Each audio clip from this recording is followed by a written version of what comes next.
High বন্ধুরা, কেমন আছো তোমরা সবাই? আশা করছি ভালোই আছো। তো আজকে চলে এসেছি তোমাদের সামনে। দেখতেই পাচ্ছ আজকে উচ্চ মাধ্যমিক পরীক্ষা হলো, আর সেই পরীক্ষার এমসিকিউ সমাধান এসিকিউ সমাধান তোমরা সঠিক সমাধান একেবারে দেখে নাও। তো প্রথম প্রশ্ন দেখো, সংসারে তার নাকি মন নেই। এখানে যার কথা বলা হয়েছে সে হলো, এখানে দেখে নাও, নিখিল। এখানে প্রশ্নতে যেগুলো হাইলাইট করা আছে সেগুলো সঠিক উত্তর, কারণ যার প্রশ্নটা ছিল সে কিন্তু অলরেডি রাইট করে দিয়েছিল। তো যেগুলো হাইলাইট করা আছে সেগুলো সঠিক উত্তর। দেখে নাও 2 নম্বর প্রশ্ন, সকলে এক কথাই বলে। সকলে যে কথা বলে সেটা হচ্ছে এখানে খ নম্বর অপশানটা দেখতে পাচ্ছ, হাইলাইট করে দেওয়া হয়েছে। তারপরে দেখো 3 নম্বর প্রশ্ন, আজ বৃষ্টির সঙ্গে বাতাস জোরালো হলে, যে বৃষ্টির সঙ্গে বাতাস যখন জোরালো হয় তখন তাকে কি বলা হয়? তখন তাকে বলে ফাঁপি। তো পরের প্রশ্ন দেখে নাও, যে 4 নম্বর প্রশ্ন, তা সে অন্য 1000 মাইল দূরে থাক আর তালা লাগানো গুদামেই থাক, শূন্যস্থানে যে শব্দটি বসবে সেটা হলো 31টা। পরের প্রশ্ন দেখো 5 নম্বর, রূপনারায়ণের কুলে কথাটি কোন কাব্যগ্রন্থ থেকে নেওয়া হয়েছে? এটা দেখতে পাচ্ছ শেষ লেখা কাব্যগ্রন্থ থেকে নেওয়া হয়েছে। শিকার কবিতায় দ্বিতীয়বার আগুন জ্বলেছিল কেন? দেখতে পাচ্ছ হরিণের মাংস তৈরি করার জন্য।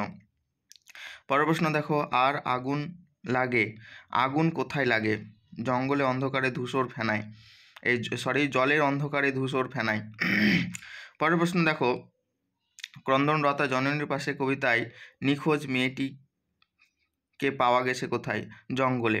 পরের প্রশ্ন দেখো, বহুদিন ড্যাশ কাটেনি, শূন্যস্থানে যে শব্দটি বসবে সেটা হচ্ছে জঙ্গলে বহুদিন কাটেনি। পরের প্রশ্ন দেখো, যে যে পরের প্রশ্ন দেখো, এটা নাটক থেকে আছে, তোমরা দেখতে পাচ্ছ সঠিক উত্তরটা ঘ নম্বরটা। তারপরে দেখে নাও পরের প্রশ্নগুলো, সবগুলো বললে অনেক সময় লেগে যাবে, তো তোমরা পরে দেখে নাও পরের প্রশ্ন উত্তরগুলো কেমন, এমসিকিউগুলো। প্রশ্ন অত্যন্ত সহজ হয়েছে, আশা করা যাচ্ছে যে সকল ছাত্রছাত্রীদের পরীক্ষা ভালোই হয়েছে। তোমরা দেখে নাও প্রশ্ন সমস্তটা আস্তে আস্তে করে তোমরা দেখে নাও, প্রশ্নের সমাধান এগুলো হচ্ছে এসিকিউগুলো, আস্তে আস্তে করে তোমরা দেখে নাও।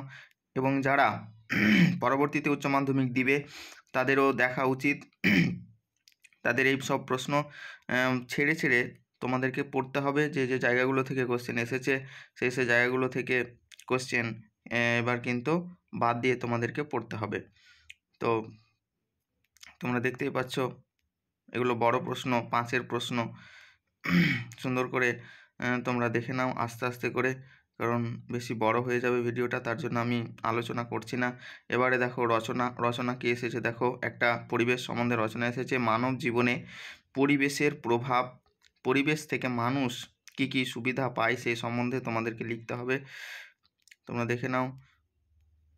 আর এখানে একটা লাস্টের একটা রচনা আছে, যে শতবর্ষ মানে 100 বছর পার হচ্ছে, যেটা মৃণাল সেনের, সেটার সম্বন্ধে একটা রচনা ছিল। তো এখান থেকে শেষ করছি তোমাদের।